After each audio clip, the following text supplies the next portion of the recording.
I remember one day in kindergarten when there was a new student who locked himself in a classroom bathroom and started crying because he was scared of my arm. That was the first time I felt horrible about myself. When I was 4 years old, I joined a dance studio with my younger sister. I thought that it would be fun to do something other than going to preschool. I had fun and didn't pay a lot of attention on what kids thought of my arm. A couple months later, we had our first recital. I remember going on the stage and being proud of myself because I thought I was doing great.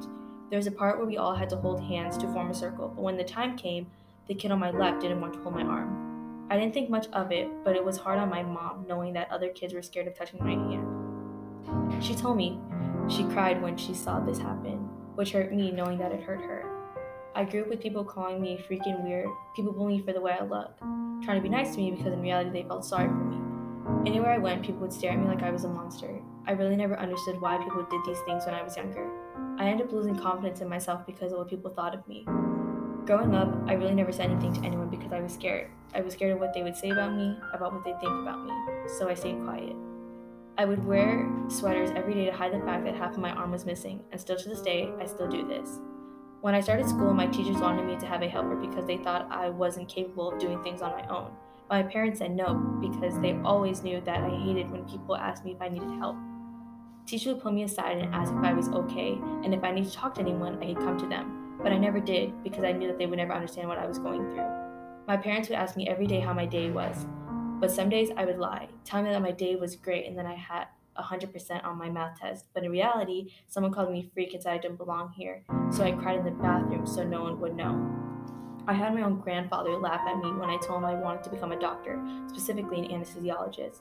He told me that I can't become a doctor because I didn't have two hands. He said no one would hire someone with one arm because they would be incapable of doing anything. He never apologized for what he said because he still thinks that what he said is true.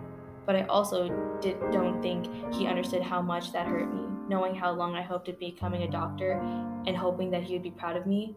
But I didn't let that from stopping me from pursuing my dreams.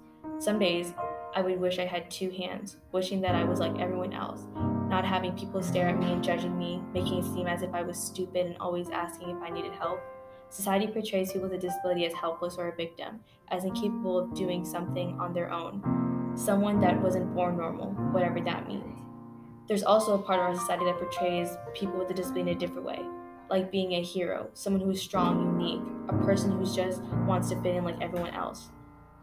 When I was in seventh grade, I joined the Loped team at Northeast. Loped is a year-round team that focuses on running, biking, and of course skiing.